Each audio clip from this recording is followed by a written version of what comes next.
Parsa, welcome to the show, which I don't have a name for yet. But, mate, tell everyone about your business, and I guess let's start with your story. Yeah. You know, why did you start Millian, and what is Millian? Right. Well, first, thank you for having me on, Mike. I really appreciate it. I'm the founder of Millian. We started late 2025, or actually early 2025. But Millian itself has been a concept of mine for probably around a year and a half now. We initially started as a candle company. Right. So we were doing candles, we were trying to get candles into production, but we ran into some setbacks as to how to get candles mass produced and do it at scale where it's profitable. Yeah. We later on pivoted. I met Jalu when he was back in that little deli place. Yeah. I initially talked to him to see if I could get some sense to do the candles, but that didn't end up working, which is totally fine. But later on, I thought, man, I really like these inspired scents. What if we just do our line of our own and do it targeting men? Because there's a lot of competition right now that is just targeting females, and then men is stuck on as an afterthought. Yeah. And it's a bit tough when you're going into every store and you see, like, my wife's shopping in this giant area, right? And then the men's section is like, oh, here's some tradie clothes. Yeah, right? yeah, no, true. So, yeah. Yeah, cool. So you had it's interesting because I always thought, you know, the candles came after the perfume when people were starting those businesses, and I always wondered about the candles. But you had this idea. What fragrances did you decide to launch with, and what was the process around that? Yeah, so we initially launched with 7 fragrances. We tested around 30.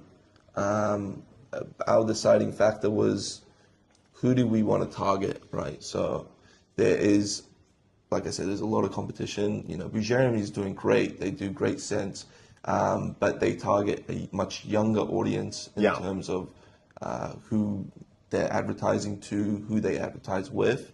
And we found out that if we target the higher end of the spectrum of like 30 to 25-year-olds, that, you know, our scents would have to match that. So we started with Tom Ford Oud Wood, plenty of Tom Fords, Armani Code Absolute, and something really special, which we'll talk about later. Yeah. Okay, cool. So tell us about, I guess, your process. I've always been interested in the process. Obviously, you know, inspired by fragrances, you've got that there. How do you make it better than, say, all the competition? Because you acknowledge how competitive it is in the inspired by and you know, space. Absolutely. I think it really comes down to just how much marketing and actually making great scents is really, really key. Because if you have a customer that comes back to you and says, I hate the scent, I'm not going to purchase again, then you don't have a business. No. You know, you just have one sale and that's it. Yeah. What we really try to do is to have quality scents at semi-affordable prices. We don't want to be much lower at 45. It's super affordable though, man. Like, relatively speaking, like, for the quality, you know, it's super affordable. Yeah. But you'd be surprised how many people say, oh, well, you can go to another competitor and you can get it for 35, but the 35 is, you know, you're lacking in some qualities. Yeah. Right? But that's what we try to focus on. And I guess when you're focusing on quality, and, you know, you reached out to me, I tried Red or Black, and I've raved about it. It just, straight off the bat, excellent quality, and so much so, you know, it was one of the only things I travelled with, you know. So I think if you get that right, where I've seen, especially from a lot of the Middle Eastern houses that I've tried, like, there can be really big differences, and it's okay to be inspired by and say this is a twist or a difference, but people need to kind of expect what they're getting. Yeah. Yeah, that's right. So it took us ages actually to find supply. We had one supplier lined up, and they were great. We still use them for some of our stuff, but also it comes down to cost at the end of the day, right? If a perfume is Oh, and I wondered about that. Sorry to cut you off. Like, you've got this incredible packaging, and beautiful atomizer. How do you make decisions on? And your bottles are really nice. Like, how do you make decisions on that when you have to make it for a certain price point? Yeah, it gets really tough. Yeah. I would say our bottles are cheaper than the actual perfume that goes inside of the bottles. I spent so much time getting the atomizer right. Yeah. Like if you look at the website and if you look at the branding, you can see that I don't really like to skip out on things. Yeah. It shows with the atomizer, with the quality of the oils inside and the bottle itself. Yeah. But we still definitely have a long way to go. Yeah. No, it's interesting though, because I was talking to Louis in my show recently, and we were talking about these decisions. And just at the start, he's like, I want to make the best quality of this. And then he realized, I have to charge this price if I'm going to do that. And that's the economic reality. With feedback, I guess, from customers, what's their feedback on putting the juice aside? What do people say to you about what's important to them when they're deciding on a new fragrance? Yeah, I think a lot of our customers that come, I'd say probably a majority of them, 50% or 65%, they actually don't know what Tom Ford is. Yeah. So they're blind buying the fragrance. I think what's really important to them is that they see this website, they see how great the branding is and the product. They get it in their hands and they enjoy it. And there's a little bit of trust from them because we do offer, if you don't like it, just return it. Yeah. Right? Even if you used it for 30 days, if it gets to us on the 30th day, no questions asked, we're going to send you your money back. Right. Yeah. Yeah, that's very useful when you're selling online. So you start this new business and this new brand, and you put a lot, and I'm a brand and marketing guy, you put a lot into the look and feel of your website and your brand, from packaging and consistency to how you're showing up. But how do you start to make sales when you're kicking off? Ooh, it's a bit of a tough one. I don't want to disclose much numbers, but I would say we have dumped. Well, is it mostly like organic or paid ad strategy? What do you tend to use? Paid ads, mostly paid ads. I noticed most perfumers in Australia start with Meta ads and TikTok ads as the way to get rolling. And even then, that's why it's interesting when you look at the difference between, say, TikTok and the creative on Instagram and on Reels and stuff, how different it is from that ad perspective on the different platforms. Yeah. And so, had you had a background in running ads before? Yeah, so I work in advertising. Oh, okay. Yeah, so that's good. That's where we have our strengths. But we don't make money if you buy one bottle. Yeah. So our whole we have a sunk cost. So if one person buys a bottle and they return later on, the cost per acquisition on that is much lower than getting a new user on 2 bottles. Yeah.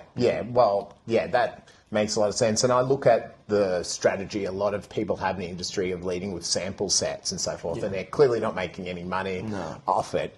But the amount of times I think so far, like, I've always bought a big bottle after buying a sample set that I like. Like, there are some that I just don't vibe with. That's right.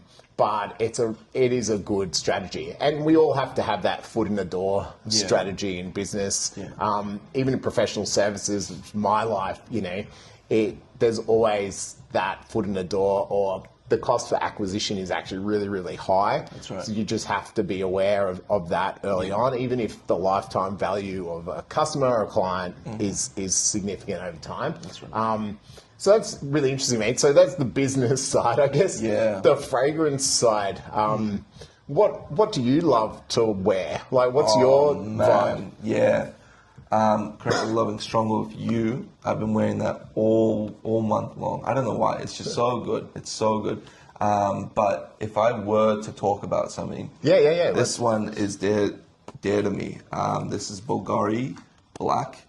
It's an EDT. They came out with a Man in Black, which we have in one of these bottles. I'm not sure where. We could crack them out if you want. We will. We'll crack them outside, so like we can spray them. I used to wear this when I met my partner way back in the day. It was 2015, 16. Such a great scent, so beautiful.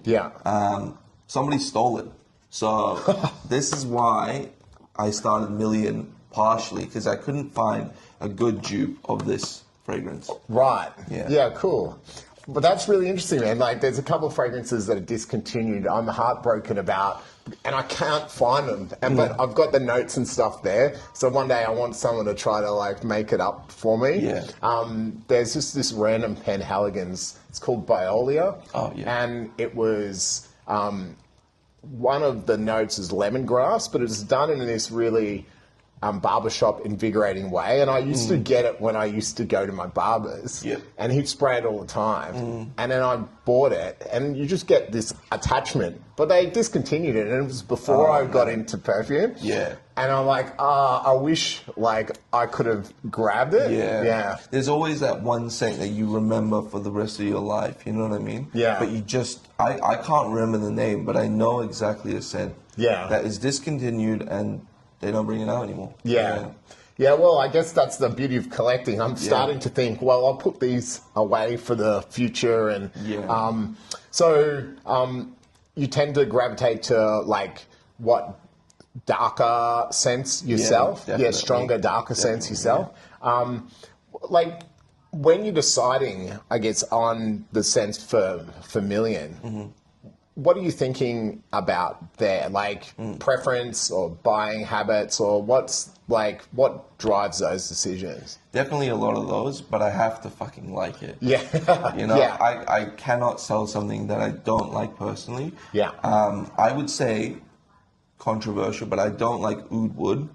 Tom Ford oud wood, but my wife liked it, so I said, all right, fine, we'll let it slide this time. But. And it's funny, Jalu says that, Ali says that all the time as well about his stuff, because he's like, I don't want to make that because I don't like it. Fair enough, like, especially if you're making it all the time and it's your baby, it's your thing. You know, like, legitimately, there's enough scope out there to stick to the things that you like, and also things that, like, you know, will be for your brand. This is the other point, like, that consistency will come through. If you start making stuff that, you know, you can't vibe with, then you won't invest the time to make it well, and you won't invest the time to sell it and all of that stuff. So other fragrances, like in terms of fragrance houses or things like that, what do you know, gravitate towards? Niche lines. Honestly, I'm not very big into niche. I would say I'm very conventional in terms of my choices.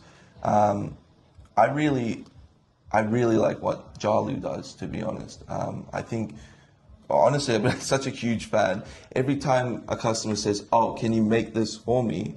I'm like, "No, just go to Jalu." I just send them. I send them my way, because what we do is we just do a signature line, you know, and that's it, right? But Jalu, what they do, and I think they're doing niches now. Well, he does these twists, which is like, and I'm heading out there on Saturday. I'm super excited because I haven't been, I think I went to the store literally when he was still in, it was Reesby, I think.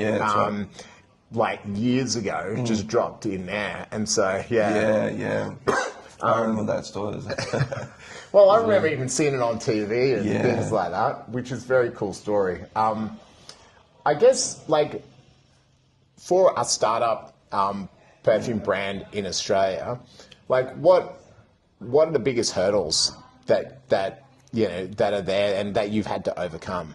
Yeah, definitely for me, because I'm a much younger bloke in the industry, so people don't take me as seriously as other people, which I fully understand, right? I'm only 24. There's others that are like, you know, 27, 30 and all that. So we have really a hard time sometimes negotiating with suppliers, because a 24-year-old rocks up in his shorts in a BMW and says, oh, I want to buy a bunch of this stuff, and they're like, sure, mate, right? So they give me the high-end supply, high-end cost. Yeah. So it's a bit tough to get prices down to where we want it and where we know we can get it. Yeah. And also sell in advertising, because if you've seen any of my ads, they're pretty bad, I would say. I could definitely level up the ads. You can. Yeah. Well, you've leveled up the brand and your design, right? Yeah. But I think the personal side is also important. Well, from my brand and marketing perspective, with what you do, I love your website and your overall branding. And I think you should get in front of the camera more yourself, even if you don't think you should, man. Especially on like on TikTok and also on Meta. But there's I think there's an experiential bit where brands need to connect with, especially on Meta, and communicate that experience of the brand over time. Yeah. And some brands do it well. In Australia, like Goldfield and Banks do it well, and some of the larger perfumers do it well, but there's a lot of space there, whether it's using UGC or just going for that experiential bit. That's right, yeah. I mean, if I could make a comment on UGC, I don't think it works for us. Right. Simply because our audience, which we're trying to get younger, but our focus is high-end, and a lot of older Australian blokes, they don't like seeing another bloke talk about a perfume. They like seeing the founder or someone selling it to them rather than... and your story and the founder's story and I think so. I think it's changing though, but I think a lot of that's driven by the actual content, especially on Meta, that has been very corporatized and brand focused. Definitely. Versus TikTok, which is personal and relationship focused. I suspect that when there's more people with no hair like me talking on Meta about these things, that will change over time. It's going to take forever, and they're very different things. That's right. But I think the community and the connection aspect of your organic, and if you look at like what Jeremy has done, what Jalu has done, it's organic. It's organic social, it's relationship, it's that experience. And I know it's, 12 to 20-year-old young guys, and that's where you look at all the influencers. There's a reason they've got 20,000 followers or 10,000, and they're all teens. That's right. Because they're the ones on platform. And my mates are quietly on platform, but they're not so actively on platform. So definitely, it gets a bit tough. I really am bad on camera. You're not at all. We'll prove you today that you're not at all, man. So I guess finally, like, what does the future hold? Like, what are you excited about with the brand? So my future plans is to move out of fragrances, but still keep it as the main line. I think a lot of blokes, and shopping for me is especially tough because I go into shops and I'm trying to find the best value. I'm Middle Eastern, right? So I'm trying to find the best value. But what I've noticed is you buy let's say a hoodie for $200 and the quality is just terrible, right? And what we want to do is to move into apparel and actually good quality clothing that is affordably priced, because we know what the prices of those are to land in Australia. Well, Saint has done that very well. That's right. On for the women, really, more than any. I know that they're unisex, but their clothing generally is directed at girls. We want to bring in blanks, so we don't necessarily want to market our clothing as Millian and everything like that. It's just really high quality blanks for affordable prices. Cool. Well, cool journey, mate, and thanks very much for coming on. Thank you very much for having me.